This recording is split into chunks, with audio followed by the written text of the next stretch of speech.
What's happening, Hardscapers? This is episode 24 of the How to Hardscape Podcast, where we talk to you about how you can start and grow your hardscaping business. Today, we're joined by Jeff Dross. He's the Director of Education and Industry Trends for Kichler. He talks with us about landscape lighting and how you can sell it to your clients and how to install it. This is a great interview to get you started in offering a new service to your clients and adding more value to their investment. If you're not installing landscape lighting yet, this is the year to start. I really believe this is the feature that'll bring a lot of beauty to a project, and it is easy to install and brings with it a lot of potential for profits. And without further ado, here's our interview with Jeff Dross. Today we are joined by Jeff Dross. He is the Director of Education and Industry Trends for Kichler, and he's here to talk with us today about landscape lighting. Jeff, thank you so much for taking the time out of your day and joining us on the show. No problem. It's my pleasure, Mike. Jeff, let's get started to get to know a little bit more about yourself and Kichler Lighting. Can you give us a little bit of a background of yourself and Kichler? Yeah, absolutely. I'd be more than happy to. So, like almost every young person who was going to school, I needed a part-time job. And because I was going to an engineering school, the companies in the Cleveland area would oftentimes call the school and ask if there was anybody at the school that needed a part-time job doing some drafting. I'm an old guy, so I was doing drafting with a pencil and a T-square and a triangle. Anyway, they called, asked if there was somebody that needed a job. I said, sure, I could use one.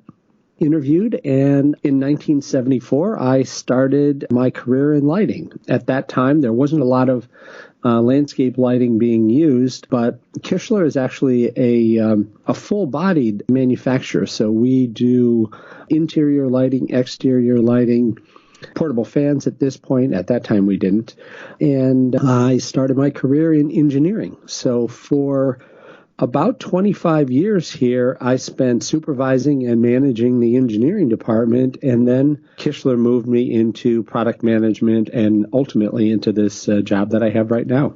Amazing. And what about Kichler Lighting? For those who have not heard of Kichler or any sort of landscape lighting before, what does Kichler offer in terms of a product lineup for landscapers? Yeah, absolutely. So, Kichler was actually started in 1938. So we have been around for a really long time. We started obviously making residential lighting. So most of the product that we sold from those early days were interior lighting, so the chandelier that's in your dining room and the wall sconce that's in your bathroom and the front door light, the hardwired product. In 1991, Kichler entered the low-voltage landscape lighting business. And from that point forward, it really became a very, very important part of our entire lighting portfolio. We were the first company to actually come up with a complete line of integrated LED when LED came around. So a lot of companies at the time were playing around with LED, didn't quite know what to do with it. And we decided to jump in with both feet and developed a wonderful integrated LED product. And from that point forward, many contractors kind of switched from the halogen-based or the incandescent-based lamping and started using LED. Since that point, we've continued to develop these very strong collection of integrated LED. We've now also gotten to a little bit more of a light commercial product line as well. So there's a line voltage light commercial line. A lot of product available for the landscaper and the person who's doing some residential landscape lighting as well as some light commercial. Amazing. Now, Jeff, a lot of companies, when they're starting out, they're not offering things like lighting, and I see so much value for a landscape company to start offering lighting to their customers in their designs, and it's just such a great opportunity to expand what you can sell to your customer. Now, why do you think landscaping companies should be offering this to their customers? What do you see the benefits of adding this, say, to a landscaping company's services that they can offer? Sure. I think it's actually a natural fit. The one thing that's, I think, is probably the most apparent We spend a lot of hours doing the work, and our customers spend a lot of money paying for us to do some beautiful landscape work, but it's only visible during the day. So as soon as the sun sets, all of that work and all of the money that they spend basically gets unnoticed. But if you have a wonderful design and you add lighting to it, you now have the ability to extend that beauty and that work that you've done into the evening. And that becomes actually really important because one of the reasons why folks are spending money on outdoor space is because they're trying to extend the use. So perhaps they have a house that's maybe smaller than they had hoped. Maybe they thought they were going to upgrade and things happen and they decided that they're just going to use more outdoor space. By adding the lighting, you actually extend that usable space throughout the evening. So if you've added, let's say a 200, 300 square foot patio off the back of a home without any lighting, as soon as it becomes dark, you really can't do much with it. But if you add that lighting, it then becomes a very, very usable space. And it really becomes an added piece of the home. The other thing that I think is a really, maybe even a more practical reason, when landscapers come into a yard, they are obviously going to make a big mess before they make it beautiful. And all of you who have ever done landscaping know that before you have this fabulous finished product, you've got a lot of things that are put into disarray. The client might in fact need to park someplace else. It could be as much as that. So while you've got all of that, all the yard, all of the walkways, etc., kind of in disarray, it's probably a great time to start laying in the necessary wire for landscape lighting. It's the perfect time to do all this. It's kind of like if you're thinking about interior electricity. You always want to make all of the electrical wires and connections in the wall before you put the drywall up. Because if you do it later, that means you have to tear up the drywall. You have to then repair the drywall. Same kind of situation here in a landscape. You've already got the yard in disarray. You haven't placed all of the finishing touches in position. So why not lay that wire in place? Bury it, according to all the specific codes that might be required in your particular area, and it can be much more cost effective. And I think probably the last thing that if you talk to almost anybody who does landscape lighting or respects lighting or pays attention to it, lighting makes a good design simply look better. And if you have a great design, you then have, a photograph-worthy result. It just does a beautiful job and makes that space look wonderful. Absolutely. And we're sold on the idea of landscape lighting for our clients. And like you said, there's so many benefits to being able to offer this to your client, especially since that yard is already ripped up and that labor that went into ripping up that yard is already done. So you might as well run some wire and sell some lights while you're at it. But how can we sell the idea of landscape lighting to our clients? Have you heard of any really unique ideas from different contractors or people in the field that they've done in order to sell the idea of landscape lighting to their clients? Well, there's a couple of different ways. One of the most creative that I've seen, if you actually have one person in the neighborhood that you're doing some work for, what often happens is you get a lot of envy growing in the neighborhood. And what some very successful landscape lighting contractors have done is either put a door hanger, if those are approved in the neighborhood that you might be working in, which essentially says, hey, did you see the lighting down at 12345 Elm Street? I can do that. I've done it for them. I can do it for you. And oftentimes this envy will result in multiple jobs on the very street simply because they've seen that beautiful job that you've done already. Short of that, if you're just coming to talk to somebody about their landscape assignment or the landscape task that they are looking for, one of the most important things is in the portfolio of all your work is to have a photograph of a well-lit landscape lighting job. So you can do, I've seen some contractors do it different ways, but one of the contractors has a beautiful job, and then he has a picture of the house at night without any lights on. So he said, okay, here's the job that you've just done, or that I've just done for you. It's beautiful, but here we are in the dark and we can't see it.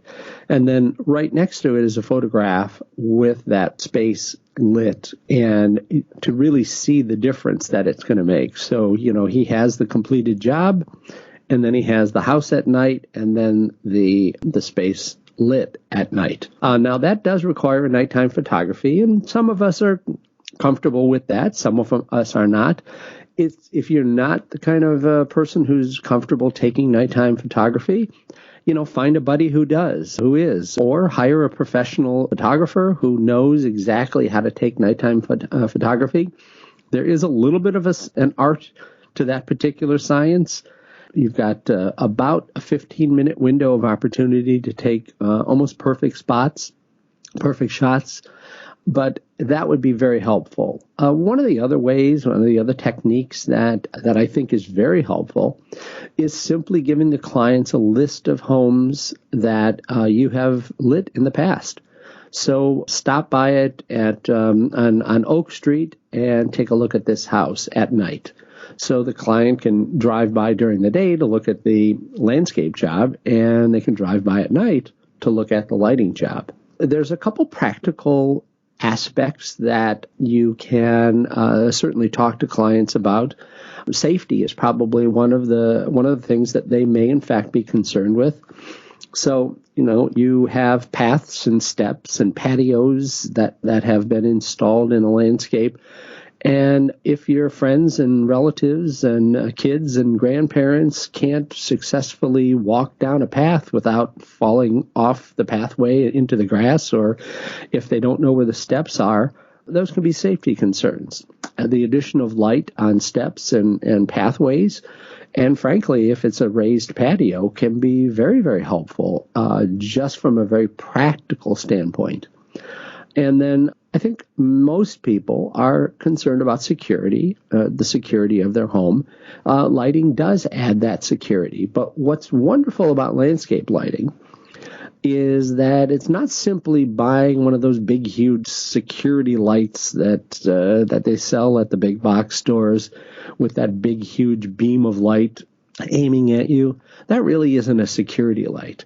Landscape lighting is a security light because what it does is it aims the bulk majority of that lighting in a downward direction. It doesn't become a glare bomb, doesn't poke you in the eye with light.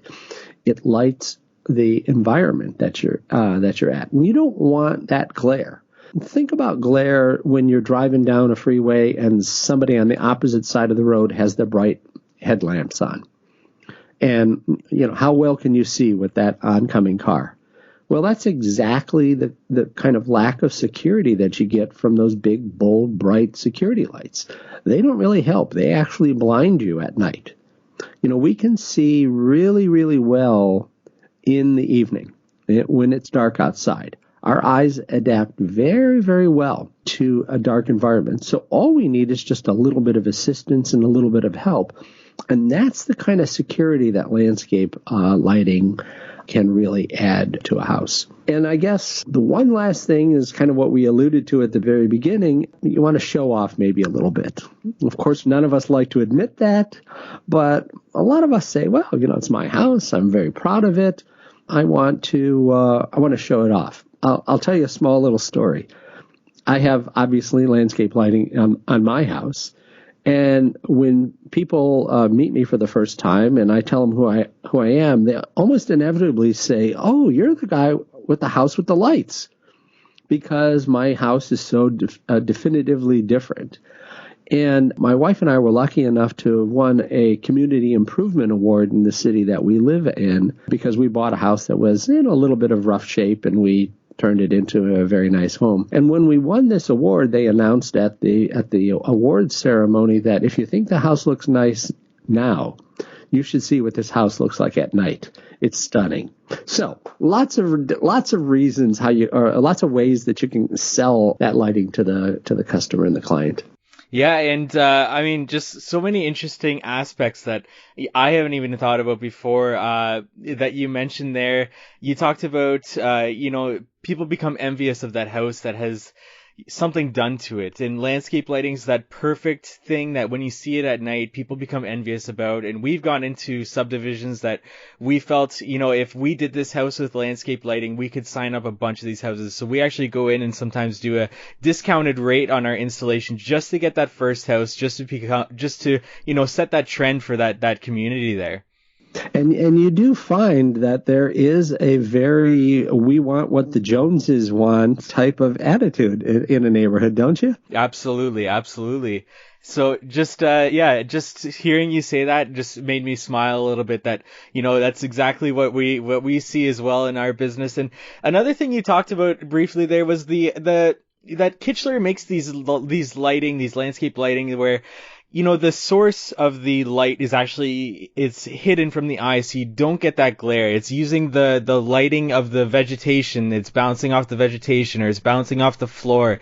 And that's the, the quality of what Kichler offers their customers, that light's not going to blind the people walking through it. And that's the quality of good landscape lighting design as well. Mm-hmm. You should always sculpt with the light. You should not see the light source or the smallest amount of sight of the light source. That's what you should strive for, because you're attempting to either light the architecture, lighting yard art that might have been placed in the yard, lighting the foliage, lighting the plants, the trees, the pathways.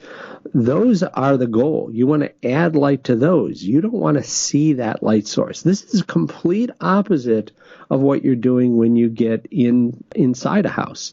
You put a chandelier in the dining room because it really is a beautiful piece and it matches the furniture. And, oh, yes, it does provide some light. But with landscape lighting, it's just the opposite. You're not so concerned with the beauty of the product. You're more concerned with how well it performs in the way that it lights whatever task you happen to be connecting to that product. Absolutely, and great, excellent information just to be able to share with our audience. Now, when it comes to choosing the right products for a customer, whether, whatever the task is for the landscape lighting, what do we need to, as installers, need to be able to consider when choosing the different aspects of that install, including the transformer, the wiring, and the actual product that's going to be installed for the lighting? Well, the real key here is to have that conversation with the client. So you've had the conversation with the client. You understand what they're looking for. I want to have space to walk. The dog needs some place to run around in a circle. There needs to be a spot for garbage cans. So you have that same conversation, but you start extending it and say, well, what about the evening? How are you going to use this space in the evening? Well, we're never going to go way back there in the evening. That's off guards. But we're going to be here on the patio. But we want to be able to sit here on the patio and have a really nice view of the backyard. And then the front yard. Well, I want you to light my house. I spent a lot of money on the house, or it is an architecturally significant piece that I want to make sure is lit well. So I want to do that. I want to make sure that my friends can make it up the front walkway without falling down. In my house, I happen to have 2 little steps at the end of my walkway. No one knows they're there. So one of my goals when I was lighting my front pathway was to make sure I had some light at those 2 steps that are kind of hidden away and really unnoticed if it's the first time that you were to visit the house. So you're going to ask those questions just like you ask the questions when you're configuring the design for the yard. And then once you start figuring out where those are, then you start placing the products. So the first thing would be to assemble or locate each of the products, and then start building the wire between those products. If you'd like them to turn on at exactly the same time, then one daisy chain collection of wire is going to work fine. But if in fact you're trying to have them turn on and off at different times, you might want to have multiple transformers. You typically want to try and find a place where the transformer can be located near a grounded CO, and there are different electrical requirements in different areas. So make sure you check with your electric codes. But most people need that grounded outdoor service with an outdoor covered box. So you want to have that transformer near that space. You want to mount it there, and there should be soil underneath that location, because wire needs to be buried about 6 inches below. Again, that is a U.S. standard. I honestly don't know what the standard is in Canada, but I believe it is also the same 6-inch depth. So your wire is going to come out of the transformer. It's going to immediately go 6 inches into the soil below it. So if you had, for example, some hardscape or some patio or concrete paving, it would be very difficult for you to get that service over to the first lighting fixture on the wire. So, not impossible. That can all be built in, especially if you happen to be the contractor that's laying the pavement. You can always bury that wire underneath the concrete and put it in some sort of a conduit so that you could pull back if it needs to be rewired at some point in the future. And you have to make sure that wire is all buried at 6 inches below, and then you go from the transformer to the first lighting fixture, make a connection, and daisy chain to the second, to the third, to the fourth, to the fifth. And then once you've determined how many lighting products that you're going to use in that particular run or that particular area, very, very large spaces might require 2 transformers. You might have one in the backyard, one in the front yard, depending on how large the project is. Once you figure out how many lighting fixtures you're going to use and what kind of a load they are going to create based on their volt amps, you can then determine what size transformer you need. So you kind of work this backwards. You don't buy a transformer and then load it up. You understand what type of load you're going to have and buy a transformer that will deliver that necessary amount of power. Like you said, working backwards is important in this, and deciding, how many fixtures you're going to have to make the decision on what transformer you're going to use. Because I remember on my very first landscape lighting installation, and this is going to be embarrassing, but it's okay. We've all done it. So absolutely. It's all right. But I purchased not the biggest transformer, but a very large transformer, just thinking that, this is going to cover me. But I only had like 4 fixtures that I was installing. And then I realized that, that those aren't going to turn on with that type of transformer, because the amount of, what is it, the watts that you use should be at least half of the transformer? So you may have had a minimum load transformer at the time. So, yeah. Well, it's even more of a concern now. Well, not so much a concern, but it's more of an issue now, because LEDs consume so very little power. Mm-hmm. So in the past, having a 600 watt or a 900 watt installation was very, very common. And now, not a lot of people are getting over 200 or 300 watts, right? Simply because the LED just does not pull that much power. Mm-hmm. So and of course, transformers are expensive. Inside the transformer is nothing but a bunch of copper. And we all know what the price of copper is. So the more copper you're buying, the more expensive that transformer is going to become. So you want to buy a transformer that's going to be a good size, but you also don't want to undercut yourself. So after you've designed the property, what happens, and you may be able to attest to this as well, customers will always come back and say, boy, I really love what you did, but could we get a little bit more light over here? Mm-hmm. And they want 2 or 3 more to come in, and you're more than happy to do that if you've got a little bit of additional playroom left in that transformer, if you've got a little bit of forgiveness. You don't want to load that transformer up to 99% of the power, and then when they say, can you put one more path light here because we've got a dark spot, you have to say no. or you have to charge them for a larger transformer. The better bet is to just make sure you've got plenty of room on there to add a little bit of addition, because oftentimes customers will come back and ask for that. We get a couple of questions every now and then from other landscaping companies when it comes to lighting installation, and two of those specific questions are about the transformer and about the wire, choosing the right gauge wire for a project. Can you talk a little bit about the installation of a transformer, if you need to put in a post or where you can mount it to, and maybe starting with the transformer? Obviously, the easiest and probably the most common way to mount a transformer is right along the foundation, right alongside or next to the power supply or the CO, that's the grounded CO, that's on the outside of your home. So that's probably the easiest. If you have to put it on a post, then you want to make sure that you've got a post that is buried and extremely solid. So don't pound a 2x4 1.5 feet into the ground and mount it to the 2x4. It's certainly not going to hold that up.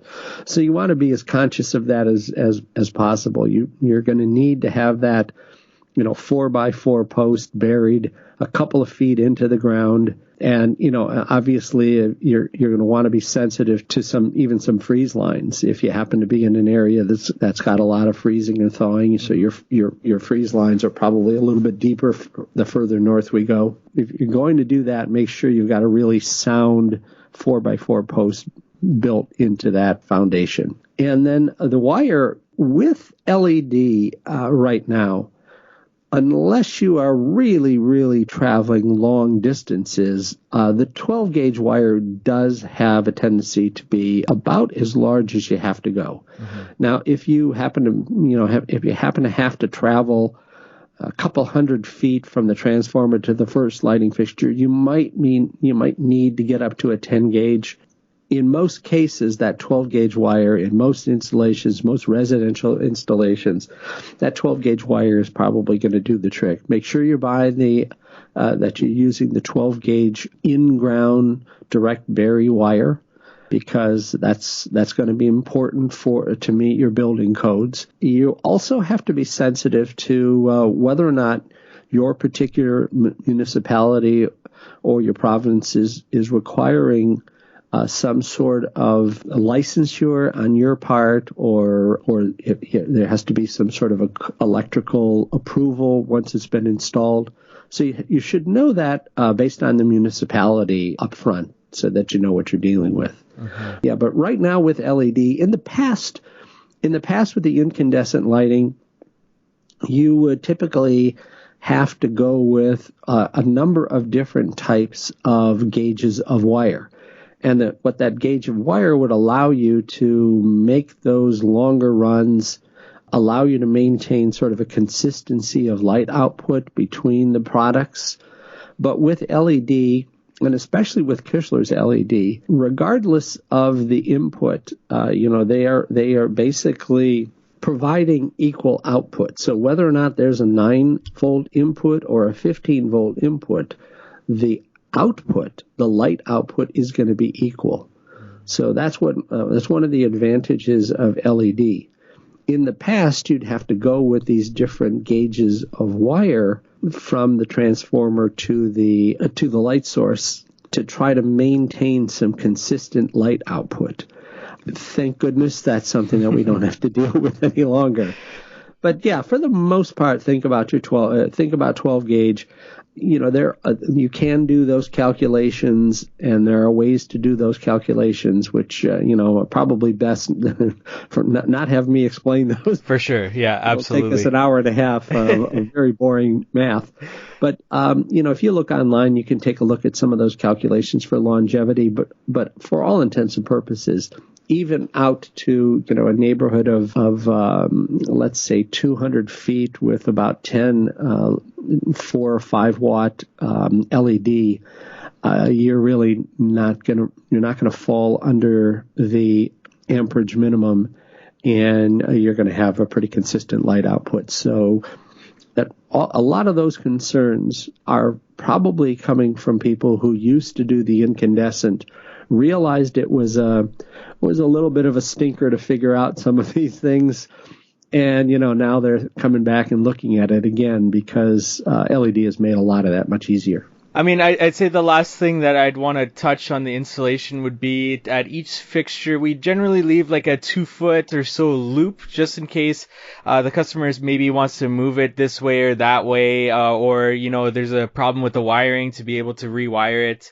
Any other like tips or tricks like that we should be aware of when we're doing the landscape lighting installation? That's a wonderful tip. Yeah. The one thing that I think everyone in the business knows is plants grow. That's not a secret. I didn't just reveal the crown jewel secrets here. Because they grow, we want to make sure that when we come and do our yearly adjustments on the lighting, that we have the ability to dig up a little bit of that extra wire that you've looped around at each piece and move it around. The other thing that I think is important, Kichler does now sell a VLO product, and it's called a variable light output. That's what VLO stands for. So let's say that you've lit, maybe a 2-foot shrub of some sort at the very beginning of the landscape install, but that this guy's going to grow to be a 5-foot or 6-foot mature plant. So when you first install that light, you can dial the amount of light that pops out of the lighting fixture to a very low level. And as you come back for the yearly adjustments or the yearly cleaning of the fixtures or whatever your maintenance contract might in fact be with the lighting, you can adjust the light output. So maybe 2 years down the road, it's now a 3.5-foot piece. You've pulled it back an extra 6 inches from that loop of wire that you've added, and you jump up the light output to the medium level, so that it's giving you a little bit more to cover that now slightly larger plant. And then, 5 years later, when it's come to some sort of a maturity, and you might need to pull that fixture further back again, and then go to the third level of light output. So that's I think a really that's one of the technology advances that you're seeing with LED. And you're going to have that variable light output that can be adjusted as needed as the plants mature. And just to be able to simply do that with like a magnet, right? That's what the Kichler system uses. Kichlers are magnetic controlled. You're right. Yeah, and it's a rare earth magnet, and it doesn't have an exposed dial or button. And the reason for that is because remember, and this is really important. Remember that LEDs are electronics. They are basically semiconductors. So think about what would happen if you left your computer out in the rain. It wouldn't work very well, right? So that's because it's all a bunch of semiconductors and it's all a bunch of computer chips. Well, this lighting is exactly that same thing. So in order for there to be some longevity with the product, all of those electronics need to be sealed. So as soon as you have an exposed dial or an exposed button, that is an invitation for moisture. And, if any of you have tried to solve a leaky roof problem or a leaky basement problem, you know that water will find a way to get in. Mm-hmm. And the only way you can avoid that is to completely seal that. So the key with good LED engineering is to have a completely sealed electronics component. And if we were to put a dial if we did not have this magnetic use, we would not be able to seal it. There'd be some opening that would allow that electronics to get access to that button or that dial or whatever you might happen to put in there. But the magnet works without interrupting that hermetically sealed pile of electronics. Interesting. I never actually thought about why it was a magnet that was used for it, and that's fascinating, actually. Yeah, it is. And when the engineering folks, the guys that came up with the idea, told me about it, I said, well, wow, that's a great idea, because, if you want to adjust something, you've got to do something mechanical, right? Mm-hmm. Or you would think you have to do something mechanical. What happens if you didn't have to do something mechanical? What happens if you could do something that was an electronic switch as opposed to a magnetic switch? So, yeah. Kind of rounding out this interview, Jeff, is there any other features similar to that Kichler offers with their landscape lighting, or any products that you want to highlight on the landscape lighting lineup as we kind of close out this interview? Well, the one thing I guess I would just remind everybody that, lighting right now is in this transition period. We had used light bulbs.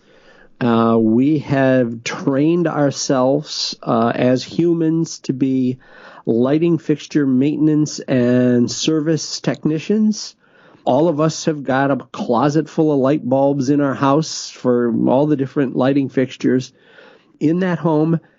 That is a technology, that is a function that is going to be leaving humans. Lighting is going to be an integrated entity that we are going to purchase.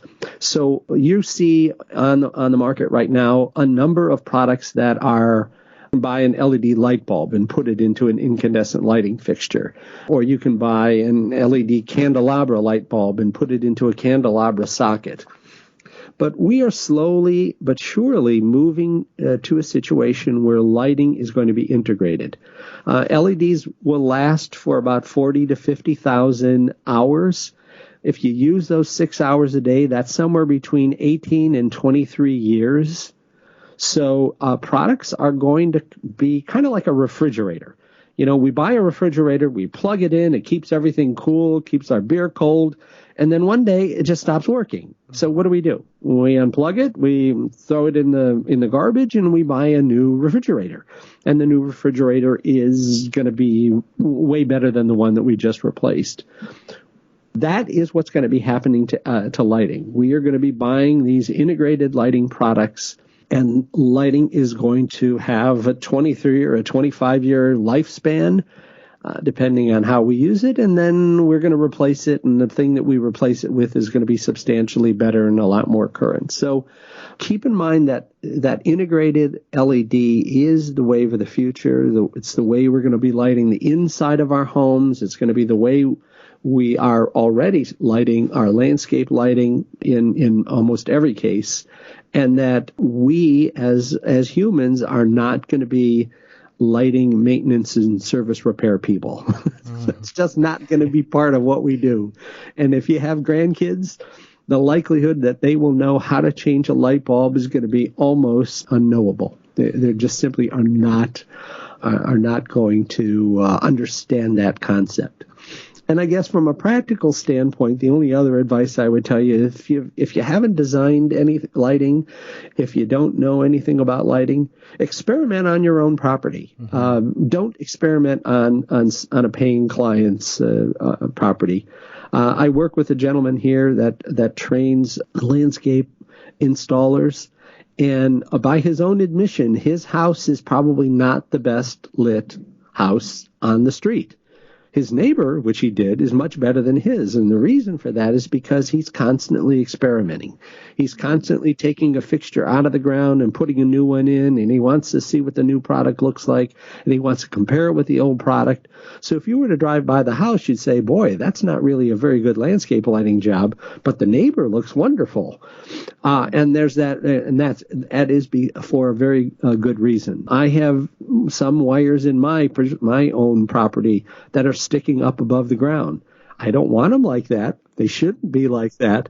But when something new comes along and I want to give it a test drive, it's pretty easy for me to then hook it right into that exposed wire that's in my property. So experiment on your own property and do great work on your clients. Absolutely, which brought up something in my mind that I quickly want to bring up as we close out this interview, Jeff, is that in my truck, whenever I go to do an estimate or do a quote or close out a job even, I always have 2 transformers and 4 or so uplights that I bring to everyone that I'm trying to sell on landscape lighting, so that I can leave my customer with that for the night. I'll plug it in for them. I'll show them how it works so that they can actually see it at night, what it looks like, and they can play around with it themselves. It's a great selling tool that I use to always have that in my truck with me, and I can give it to a customer and let them experiment with it. Yeah, it's there's lots of wonderful techniques to get people interested and excited about it. There was a contractor here in the Massachusetts area that would go to new home developments, and he'd agree to put some landscape lighting in the model homes for free, provided as he was given all of the referrals to each of the people who are building a home. And he'll come back in with the landscaper and do that lighting job. And he said he was very, very successful with that technique. And then once the model home was sold, then the agreement was they paid for that particular landscape job at whatever rate they had agreed upon. So, yeah, lots of different techniques, lots of different selling ideas. I think a picture is worth 1,000 words. If you can take photographs of great stuff and play around with it, experiment with it.